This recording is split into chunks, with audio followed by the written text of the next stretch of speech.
Estamos começando mais um Drag Pod. Gente, este é o segundo Drag Pod do mês de agosto. E hoje a minha convidada pra lá de especial, Thaís Brasil, veio para falar com a gente sobre visibilidade lésbica, que é o mês de agosto, né, Thaís? Sim. Seja muito bem-vinda ao Drag Pod. Muito obrigada. É uma felicidade imensa ter a honra de ser convidada por você, uma pessoa que eu tanto admiro. E nesse mês importante, todos os meses são, né? Sim. Mas a escolha do mês de agosto para o mês da visibilidade lésbica demonstra a importância de nós entendermos que LGBTQIAPN+, são muitas pessoas e muitas identidades com pautas e necessidades diferentes. Então é um mês dedicado, diferente de junho, para nós falarmos especificamente das mulheres. E antes da gente entrar até na pauta da comunidade, Thaís, eu queria que você se apresentasse, falasse para os nossos ouvintes, para os espectadores, seguidores, quem é a Thaís Brasil, né? Por que que você está aqui hoje com esta pauta? Eu acho importante a gente fazer essa breve apresentação para as pessoas entenderem o contexto até onde nós vamos chegar na nossa conversa hoje. Certo. Bom, eu sou Thaís Brasil, eu sou uma mulher lésbica, uma mulher cis lésbica, sou advogada, sou professora de direito, e acredito que eu esteja aqui hoje porque, para além das questões profissionais, desde sempre, eu sempre estive envolvida e ativa no movimento social como um todo, né? Então, eu fui presidente do Conselho de Juventude, fiz parte da direção da organização da Parada da Diversidade, desde quando eu volto para Cuiabá, em 2017. Fui rainha da parada, também representando as mulheres lésbicas. Faço parte de um coletivo LGBT, em que eu também trabalho como advogada para esse coletivo. Faço parte do Conselho Estadual enquanto suplente das mulheres, enfim, então, onde Gente, eu é puder... muita coisa. E assim, não tem problema, né, porque na verdade é isso, onde eu puder auxiliar uma causa que é minha, né, e por entender que a gente ainda tem muito a avançar, eu tô lá. A gente vai Thaís, se organizando. quando que você se desperta para esse olhar ao ser humano, né? Você colocou um monte de frentes aí que você atua. Quando você teve esse despertar de, primeiro, ir pro direito, né? Sim. E cuidar do ser humano, militar, brigar pelo ser humano, né? Quando que... Eu nunca parei para pensar nisso, mas eu acredito que sempre, assim, dentro do meu mundo, eu sempre estive à frente ou brigando.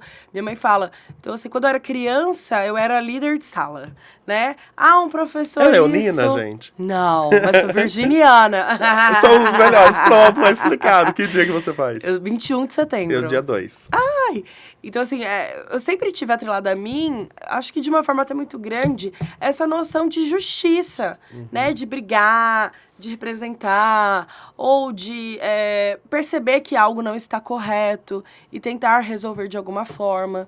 E quando eu chego ao momento de escolher uma profissão, escolher uma carreira, eu sabia que eu era de humanas, né? De exatas de forma alguma.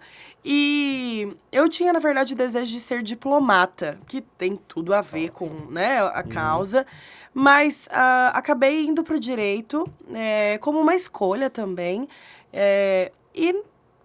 entendo que é a profissão exata para essa noção de justiça, né, de fazer justiça, de poder tocar uma vida, transformar uma vida. Eu amo a minha profissão, porque através da minha profissão, a gente às vezes não consegue mudar aquela realidade, mas no mínimo a gente consegue pelo menos buscar alguma indenização para a pessoa que foi violentada de alguma forma, cuidar de famílias, cuidar de empresas, cuidar de histórias. Então, eu amo, assim, não sei quando eu pensei nisso. Isso nasceu comigo, provavelmente. E é lindo ver você falar, Thaís, em você ser esse agente transformador, né, desde antes até do curso de Direito. Eu falo que o direito em si, ele deveria ser estudado desde o ensino básico, né? Com certeza. Porque nós seria aí uma ferramenta para mudar a nossa sociedade. Se todo mundo tivesse uma noçãozinha, né, de todas as leis, de toda a legislação, de tudo, né, no Sim. contexto geral. Eu acho que mudaria aí consideravelmente a nossa sociedade. Thaís, como foi para você ser uma mulher cis, lésbica, passar por um curso tão machista, que é o curso de Direito? Na verdade, o curso em si, eu estudei na Universidade Federal, eu não me recordo. É claro que a gente tem as lesbofobias que são invisíveis, que às vezes até a gente está sofrendo, mas a pessoa não está te atacando diretamente, né? Eu não me recordo, assim, de, na faculdade em si, no curso em si, sofrer com algo nesse sentido. Mas penso também que muito porque eu já era do movimento estudantil, então eu acredito que as pessoas até hoje devem saber do tipo, não vou mexer com ela, porque é perigoso, né? Mas a realidade do mundo do judiciário como um todo já é bem diferente, né? Uma coisa é a universidade, né? Um grupo de jovens, numa sala de aula, com compromissos que são pessoais, né? Diferente. Então, eu vivi um bom período na minha universidade. E sou muito feliz, e tenho memórias muito felizes. Mas sofri enquanto mulher, né? Independente da minha orientação sexual. Eu me lembro de um episódio em que eu fui presidente do DCE, né? Da minha universidade. E eu me lembro numa campanha em que o outro grupo, e que eu fui lá, a gente usava camiseta, short, né? Não usava roupas tão formais. E um dia muito calor, eu lembro que eu tava com uma blusa um pouco mais decotada. E a outra chapa, né, que estava se colocando também à disposição, disse que eu estava fazendo campanha de decote, né, para angariar votos, mostrando o meu corpo. Então, objetificação, sexualização. Então, assim, eu tive talvez muito mais episódios pelo fato de ser mulher, que independente da orientação sexual ou não também, né, às vezes está atrelado e a gente acaba sofrendo mais, mas pela condição de ser mulher na faculdade.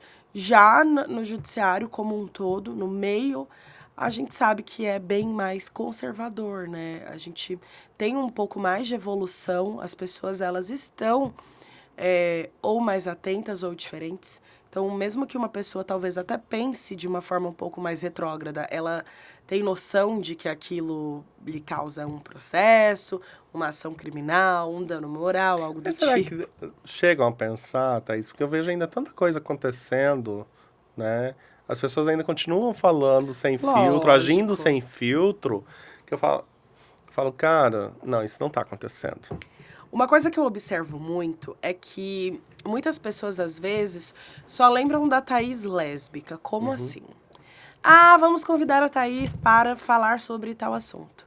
Eu sou uma mulher lésbica que pesquisa, estuda e trabalha temas atrelados à diversidade, à LGBTfobia. Então, para mim, é uma honra falar sobre. Mas eu também entendo de direitos humanos, de direito do trabalho, de direito empresarial, de direito civil, né? Eu também sou professora.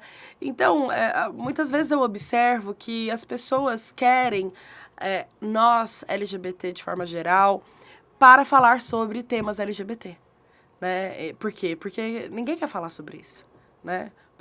Por que um hétero vai falar sobre... Não que seja um problema, né? Mas porque um hétero ou uma pessoa não transexual vai falar sobre aquilo, né? Ele vai falar sobre temas que talvez deem mais dinheiro, que deem mais visibilidade, que deem mais palco. Mas na hora de chamar a Thaís, que é lésbica, porque eu sou, obviamente, no meu trabalho, isso não muda nada, né? Eu trabalho com o meu cérebro e a minha mão como toda e qualquer pessoa. Mas na hora de me chamar, muitas vezes a pessoa quer a Thaís não para falar daquele tema que provavelmente eu concorro com aquela pessoa, né? Mas para falar das caixinhas que muitas dessas pessoas nos colocam.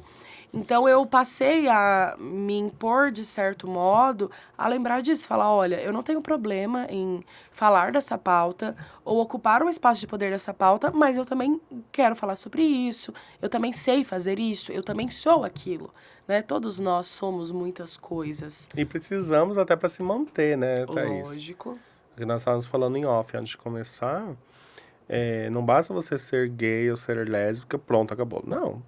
A vida, você precisa estudar constantemente, se atualizar constantemente, Sim. senão você fica para trás. E aí é o que você está falando. Olha, gente, o currículo dessa menina, o tanto de coisa que ela faz, e ainda assim, meio que te rotularam e te direcionam só para uma frente de trabalho. Sim. O mesmo acontece comigo. Eu falo que eu tenho 22 anos de drag. Nos últimos 2 eu tô na literatura. E acontece o mesmo. Me chamam para falar de diversidade. Agora, na próxima semana, eu vou ministrar uma oficina de escrita criativa para o mercado editorial. Então, eu vejo que eu tô conseguindo furar essa bolha, mas é o que você está falando. Olha, eu faço isso, mas eu tenho isso, isso, isso também.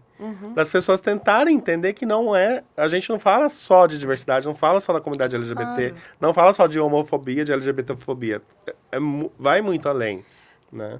A noção da inclusão, eu vejo muitas pessoas, por exemplo, outro dia eu posso vir falar sobre esse tema, mas um tema muito polêmico que é, por exemplo, sobre transexuais no esporte, é um tema que eu pesquiso e tal. Eu vejo muitas pessoas falarem assim, cria uma terceira possibilidade. Então, feminino, masculino e transexual, né? O que é bizarro, errado, mas estou dizendo, porque aí é fácil você incluir. É muito fácil você falar assim, não, vamos incluir a Thaís, vamos incluir a Nelly Drag para falar daquilo que não existia, ou daquilo que ninguém quer falar. Né? Falar sobre o que ninguém quer falar não é colocar a pessoa no espaço de poder, não é colocar a pessoa no espaço de discussão. Óbvio, precisa falar. A gente precisa falar sobre diversidade, sobre LGBTfobia, sobre todas as pautas atreladas a isso. Mas não é só isso. Né? Se eu tivesse, por exemplo, já que estamos falando de mim, se eu tivesse um currículo só sobre isso, que já seria muita coisa, ok. Mas não é. Então, eu tenho uma grande empresa e vou contratar a Thaís que é uma advogada, que trabalha com contratos. Então, eu quero contratar a Thaís para ela fazer os contratos da minha empresa. Ok, não, vou contratar a Thaís para dar uma palestra sobre diversidade. Ótimo, E é aí uma vai honra. contrata Né? outro profissional, outra empresa para fazer esse contrato. Então, até que ponto, de fato, nós estamos incluindo LGBTQIA+, de forma geral? Né? Querem a gente só no mês de junho. É muito legal fazer um produto, fazer uma campanha, é necessário. Pintando, falando sobre a diversidade e tal. Mas e na hora de contratar? Tem LGBT na empresa? Se tem, é no setor de diversidade ou é em qualquer outro setor? E essa é a realidade de muitas empresas no país todo, né? Que só lembra da comunidade no mês de junho, né? Porque aí tem uma campanha mundial, aí fica de olho no Pink Money, né? E passou junho, até esquece. Exato. Né? Eu não sei se já aconteceu com você, mas já aconteceu comigo, assim, eu ia ministrar uma palestra, e aí quando eu precisar de um apoio cultural, de um patrocínio, nem me atender, não tem nem espaço na agenda para me atender. Então, acontece muito. E aonde está a inclusão nisso? Né? Eu falo que é muitos jogos de interesse. Com certeza. Você me serve até onde me convém. Passou, te descarto que vem o próximo. E, infelizmente, as pessoas agem muito assim, Thaís. Eu falo que rótulos são para coisas, para objetos, não para pessoas. E nós ainda, infelizmente, somos rotulados na sociedade. Você falando do esporte, você viu agora na Copa Feminina a entrevista que a Marta deu falando que viajaram sem patrocínio? O porquê que foram sem patrocínio? Achei fantástica a atitude delas, né, da seleção. Porque se aceita, na próxima pode vir pior do que seria nessa, né? E aí, qual era o objetivo das marcas? Palco, só isso. Eu patrocinei a seleção brasileira, a seleção feminina brasileira. Mas e por que que o valor era tão discrepante para a seleção masculina? Só porque eram mulheres? E a capacidade delas em campo, todo o esforço, dedicação, isso não conta, né? Então, eu acho que é sobre isso que as pessoas precisam se conscientizar. Inclusão não é só eu te contratar por você ser uma mulher lésbica, e sim que isso seja constante na minha rotina. Sim. Eu falo, Thaís, que eu tinha um distanciamento com lésbicas e travestis. E isso por conta da minha criação, desde criança. Porque eu via que a lésbica, dependendo da lésbica, ela é muito mais homem que eu, e a travesti é muito barraqueira. Era isso que eu tinha. Que você tinha, né? aham. Menina, e foram as pessoas que me acolheram com aquele episódio chato que aconteceu comigo. Eu falo que hoje eu tenho uma amiga lésbica que eu posso chamar de irmã, que na hora, se eu mandar mensagem, olha, não tô bem, ela me liga, se estiver na cidade, vai onde eu tô. E a gente tem essa proximidade. E aí eu tenho uma travesti também muito próxima de mim, que eu falo, cara, como eu pude ser tão fechado, ser tão fechado por tanto tempo assim, né? Sim. E as pessoas precisam abrir, né? Ter esse olhar pro outro sem os rótulos já pré-estabelecidos pela sociedade. E aí, falando de orientação sexual, Thaís, uma das nossas pautas é sobre exatamente esse mundo profissional. Eu dei uma volta aí falando de travestis, e nós sabemos que não é a realidade de toda a comunidade LGBT estar inserida no mercado de trabalho com bons cargos, com bons salários, com algumas vantagens. Você, como você disse no início, você tem várias frentes de trabalho. Como é essa aceitação? Você falou do jurídico, mas nós temos aí dois públicos lidando com você. O judiciário e o seu cliente que vem te contratar para ações e tal. Como é você estar envolvida no judiciário e ter que manter postura, de repente você dá de cara com um machista, com um LGBT-fóbico, como que você consegue sair dessa situação, se é que tem? Como que você lida com tudo isso? E se nesse processo todo, na sua rotina, tem outros colegas LGBTs que buscam esse apoio em você ou essa referência, que não tenha essa inteligência emocional também para lidar com certas situações? Sem problema. Eu tava esperando você terminar pra tossir. Ai, olha, em primeiro lugar, é importante deixar registrado que eu sou uma pessoa privilegiada. Ainda que eu tenha construído uma postura que me trouxe esses privilégios. Sim. É óbvio, eu tenho total consciência que não é porque eu não presencio algumas situações que não é a realidade da maioria. Então, por ter consciência desde cedo que o fato de ser uma mulher lésbica, sem sobrenome, sem outros privilégios, né? Não tive, assim, é filha de fulano de tal, ou não tive, assim, construir... Claro, a gente sempre tem pessoas no nosso caminho que nos auxiliam, né? Mas, assim, de forma geral, eu Não era construí filha minha de carreira. desembargador, de juíza, Isso, de nada. não, eu construí minha carreira, assim, Aham. de forma generalizada. Muito grata a todas as pessoas que me auxiliaram. Sim. Ninguém faz nada sozinho. Mas eu ainda me considero uma pessoa privilegiada nesse sentido. Por quê? Porque a forma como eu construí a minha carreira, graças ao meu posicionamento, me faz hoje gozar de certa autoridade que, é o que eu estava dizendo, muitas pessoas podem até ter pensamentos ou deixar de fazer algo comigo ou em relação a mim e eu não ficar sabendo. De maneira generalizada, eu nunca sofri, Thaís, nunca sofri uma agressão direta de colegas, sejam colegas advogados, juízes, etc., não. Porém, todos os dias, eu observo outros comportamentos com outras pessoas que são minhas semelhantes ou meus semelhantes e que sofrem. com base nisso que eu estou dizendo, não é porque eu não experienciei que não exista. Sim. Mas eu, assim, presenciei muito sendo advogada de LGBTs.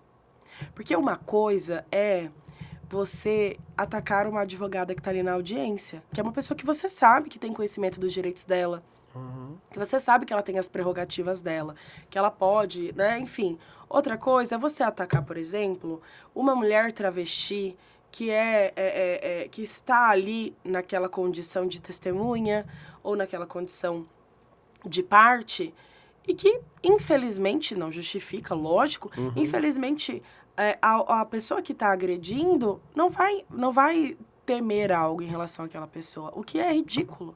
Né? Então, eu já presenciei, por exemplo,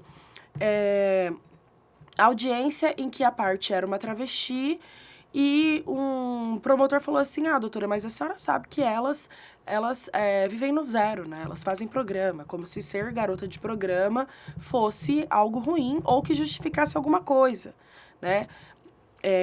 Um exemplo que eu posso citar aqui é a da minha amiga Daniela Veiga, doutora Daniela Veiga, uma grande advogada, beijo pra Dani, que é a primeira travesti advogada e a OAB fez 90 anos esse ano. Em 90 anos de OAB Mato Grosso, nós temos agora, neste período, nos últimos anos, a primeira advogada travesti. Isso já é o reflexo de uma problemática que, óbvio, não é do judiciário, mas é do Estado como um todo. Mas se eu não fosse, por exemplo, uma mulher que performasse feminilidade, se eu fosse, por exemplo, uma mulher que vestisse outras roupas, ou que tivesse um cabelo curto, não usasse maquiagem ou coisa do tipo, eu tenho certeza absoluta que eu sofreria mais lebofobia, sem dúvidas. Né?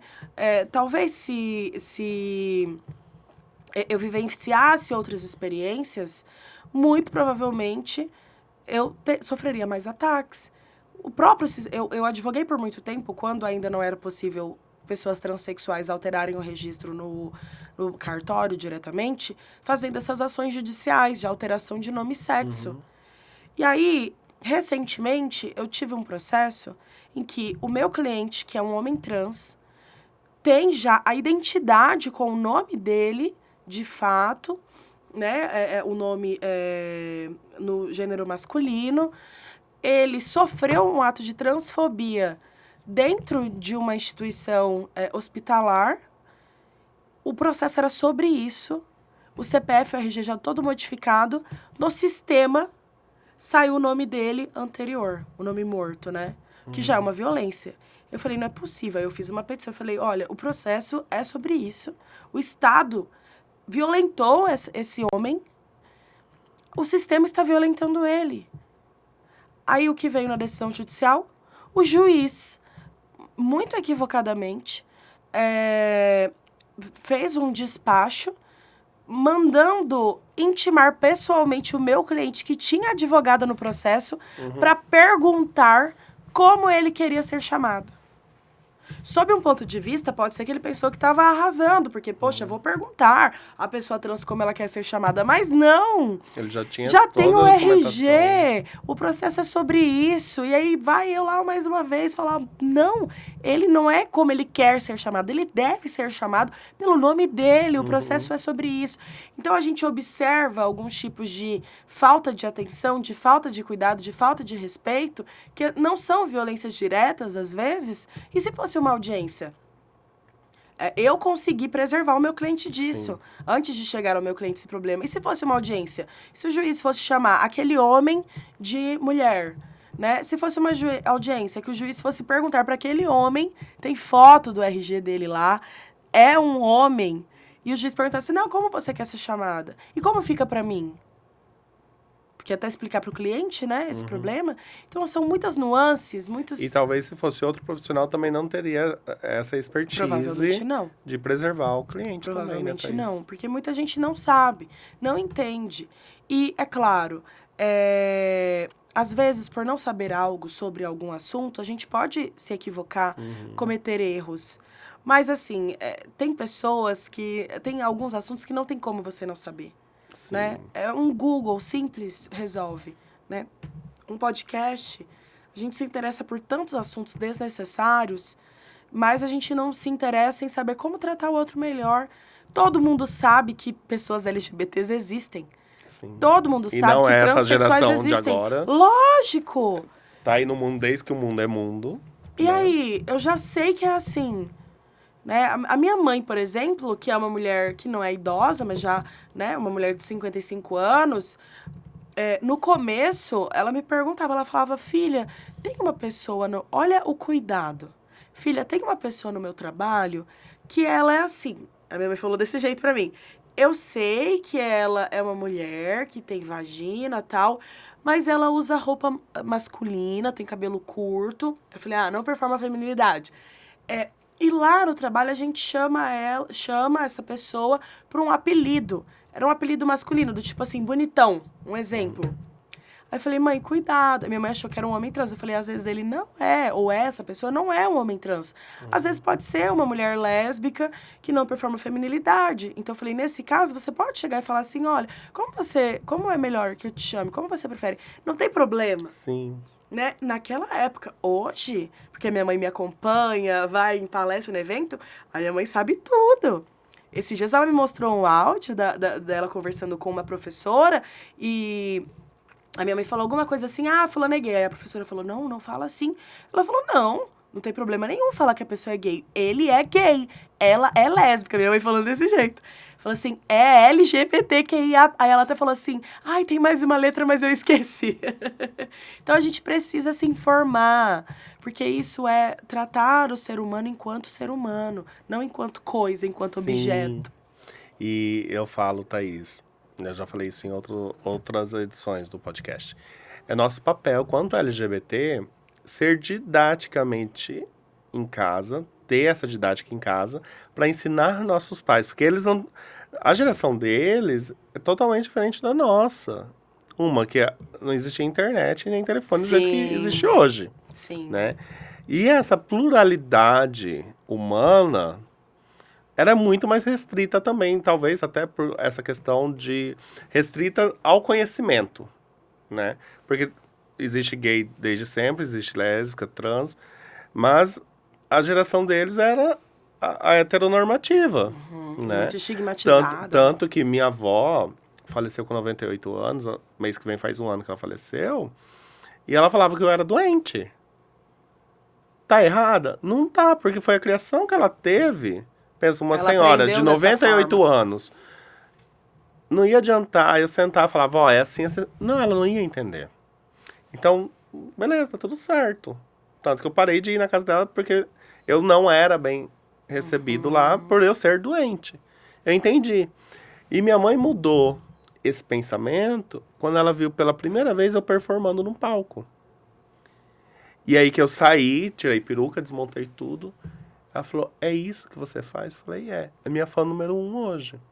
Se eu falasse pra ela, mãe, eu tenho gravação de podcast, ela seria a minha assistente aqui. Ela acompanha tudo. Teve um lançamento de livro, Thaís, que eu falo que ela virou meu papagaio de pirata. Ela saiu em todas as fotos bem aqui, ó. Aí, começou a me incomodar, porque minha mãe tá com 78 anos. E ela tem uma prótese no quadril. Ela não pode ficar muito tempo em pé.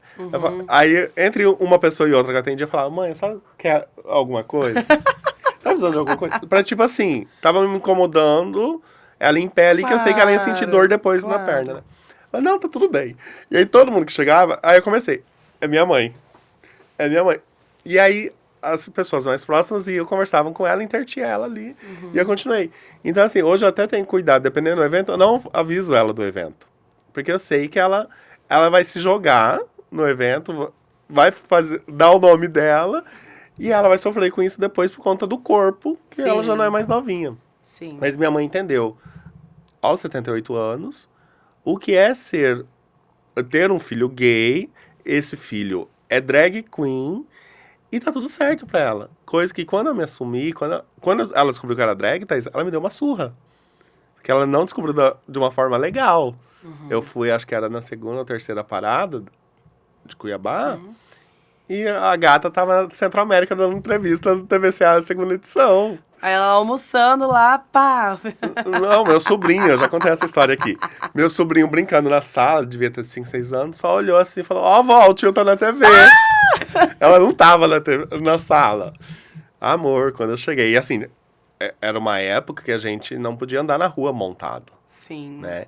Então eu já cheguei desmontado, a mochila da escola, o uniforme da escola. Eu não apanhei porque eu matei aula. Eu apanhei porque eu estava vestido de mulher na parada gay em Cuiabá. E aí, tipo, se eu já fazia escondido, eu fazia mais escondido ainda depois desse episódio. Que 20 anos depois, que eu levo minha mãe pra uma apresentação minha. Entendeu? Então, eu consegui mudar o pensamento da minha mãe. Nossa, zerei a vida. Bora pra outro desafio agora. Você falando da sua mãe. Então, nosso papel quanto comunidade é exatamente esse. Ter essa didática para mudar o pensamento das pessoas, principalmente quem está dentro de casa. Eu tenho um ponto de vista um pouco diferente. Eu concordo que quem está disposto, como eu e você, a ser didático, beleza. Mas não é nossa obrigação ensinar a todo mundo. Por quê? Não. Eu observo também, uma coisa é a nossa avó, a nossa mãe, mas e quando a gente tem, por exemplo, um deputado, né, um vereador, uma pessoa que tem assessoria, que tem acesso à internet, que é jovem, que cresceu em outra geração, que sabe que tem que respeitar, sabe que tem lei, e deturpa, e violenta, e teve muitas oportunidades de aprender. Uma vez, até tudo bem, né? Não tão tudo bem assim, né? Agora, reiteradamente, não. E aí, o que eu observo é que muita gente fala assim, mas você não me falou. Mas vocês... Então, nós não somos culpados pelas violências que nós sofremos. Quem tem que aprender é quem nos violenta. Sim. Não é a vítima que tem que ensinar, né? Então, se a gente mudar, por exemplo, para quem está em casa vendo, se a gente mudar a lógica, né? E é óbvio, eu sei que você entende, mas assim, vamos pensar. Uma mulher que foi estuprada na rua. Mas a mulher, ela não falou que ela não queria. Ela não falou que ela não estava ali, né? É a mulher que tem que falar que o corpo dela não está à disposição? Ou é o homem, o agressor, o violentador, que tem que saber que o corpo do outro não está à disposição? Então, sou eu que tenho que falar que, sei lá, né, que não, eu não sou, minha família não deixa de ser família porque eu sou uma mulher lésbica, ou é o outro que já sabe que não é e faz questão de violentar? Então, as pessoas usam dessa nossa boa vontade, dessa nossa disposição e desse trabalho gratuito, porque a gente trabalha de graça, né? Essa militância, né? E o termo militância é importante, que hoje também está deturpado. As pessoas deturparam o significado de militância. Ela é pelas nossas vidas e pelas vidas dos nossos semelhantes, mas nós estamos disponíveis. Porque se eu acordar amanhã também e não estiver disposta a nada, eu devo ser respeitada da mesma forma. Sim. Né? Thaís, só voltando, quando eu falo essa questão didática, é nessa essa geração de pais e avós, Sim. dos 60 a mais até. Porque a geração era outra. Mas, exatamente, quando a gente pega pessoas aleatórias dos 50 menos, não, nós não temos essa obrigação. Já teve caso, porque assim, tá escancarado na minha bio de rede social que eu sou uma drag queen. E aí vem homens casados, héteros, com as conversas, eu falo, olha, eu acho que você está confundindo as coisas. Isso daqui é uma manifestação artística, eu não tô aqui com essa finalidade e tal. Mas o que é? Olha, dá um Google. Aí Eu não tenho tempo agora né? pra te responder. Dá um Google, e aí assim que eu tiver um tempinho, eu te mando um áudio te explicando, né? Me bloqueiam, me deletam. É grossa. Então, assim, há muito preguiça em buscar entender ou compreender e fazer o politicamente correto, né? Realmente, eu não tenho mais essa paciência, a mesma paciência que eu tenho dentro de casa, com minha mãe, com minha avó, com o tio, na rua. Porque ou as pessoas te respeitam, porque é o que eu sempre falo, Thaís. As pessoas não precisam nos aceitar, mas precisam nos respeitar. Sim. Respeito cabe em qualquer lugar. Ou a pessoa respeita ou respeita. E hoje eu sei o peso que uma drag queen tem na sociedade, eu abro a boca. Caso saia do correto eixo. ali, do eixo, né? Thaís, a produção tá mandando mensagem aqui de tempo, mas o seguinte, você falou dessa questão do seu cliente, dessa ação que foi por questão de nome, né? Eu queria que você falasse um pouquinho, por mais que eu já tive essa pauta em outros podcasts, mas nunca é demais falar.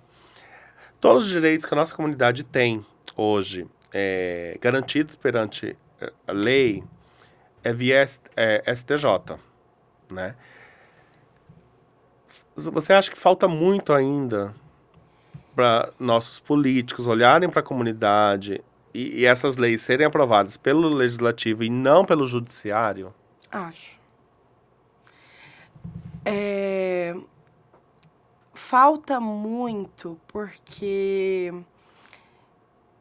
não precisa de que todos proponham ou concordem. Falta muito porque recentemente em Cuiabá nós tivemos uma propositura de votação. Então, só para o pessoal entender, né? O vereador, o deputado, o senador, a senadora legisla. Então, tudo que a gente tem como lei são essas pessoas que criaram. O judiciário só julga com base nessa lei que foi criada. Então, o que a gente fala que a gente tem de conquista? Eu nem gosto de falar que é conquista, é porque é o básico, né? De conquista da população LGBTQIA+. Direito a se casar, direito ao nome, a questão da equiparação da LGBTfobia ao racismo, a Doar sangue. a doação de sangue, ou seja, não é nem o mínimo, né? É o negativo, assim. Que você que não é LGBT, já parou pra pensar em alguém discutir o direito ao seu nome? Você que não é LGBT, já parou pra pensar que você nunca, se você quiser doar sangue, você pode, né? Que você já parou pra pensar que você pode só se casar, ir ao cartório, a uma igreja? Nós não podíamos. E aí foi o STF que julgou essas pautas para resolver essa questão.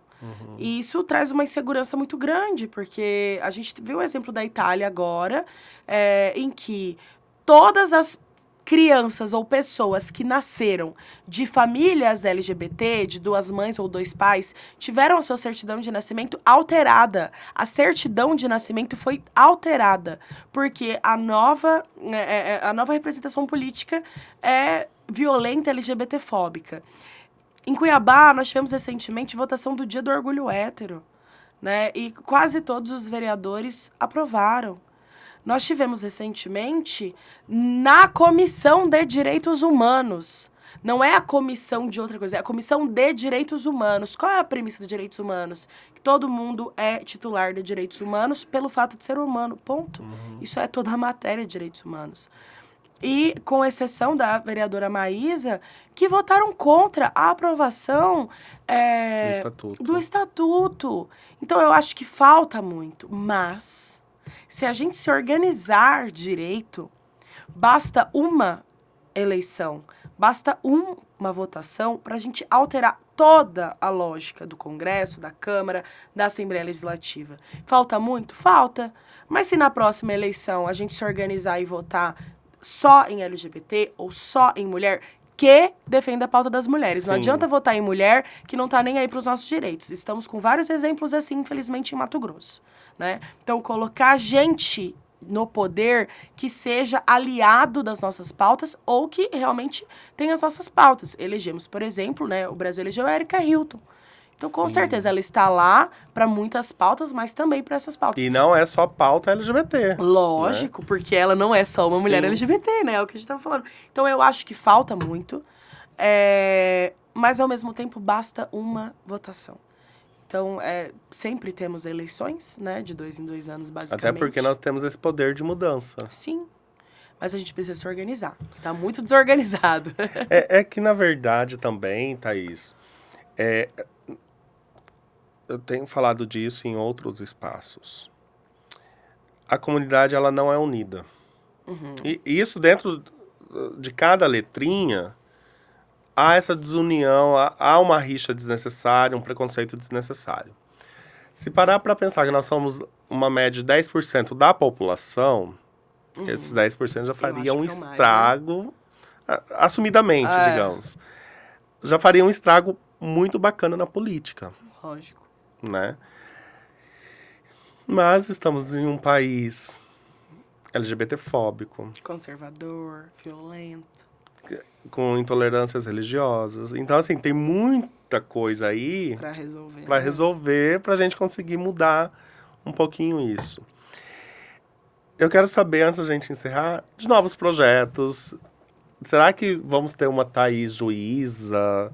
Quais são os seus projetos daqui para frente, Thaís? Eu sei que você hoje está bem sucedida na advocacia, você tá aí ralando pra caramba, até porque sempre. Boletos vencem, né?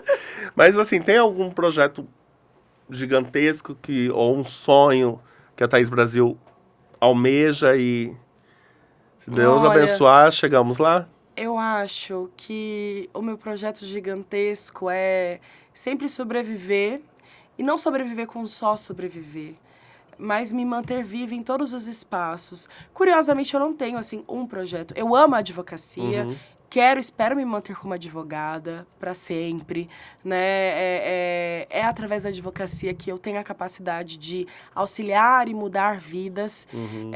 Amo a docência, também pretendo continuar sendo professora.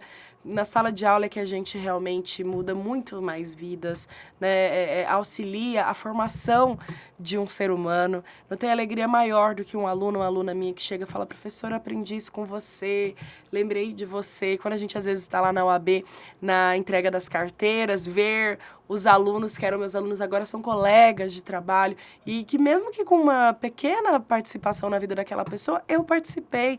E para mim isso é assim a maior e melhor coisa do mundo. O meu projeto maior é continuar sendo um agente modificador da sociedade, seja como advogada, como professora, como amiga, como diretora da parada, como o que for. Onde tiver uma porta aberta e eu puder ocupar com qualidade, eu tô lá. Thaís, é o que eu disse, é lindo ver você falando e não desista. O caminho, a nossa jornada não é fácil. A gente sempre tem que se desdobrar 2, 3 vezes para se destacar ao que nós propomos, né? Sim. Infelizmente, só pelo simples fato de sermos LGBTs. Então, não desista. Por mais que a gente leve nãos, portas se fechem, permaneça. Porque acho que a profissão mais linda é a do professor.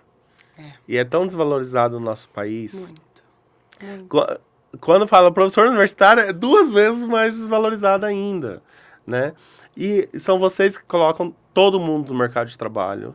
Vocês transformam vidas.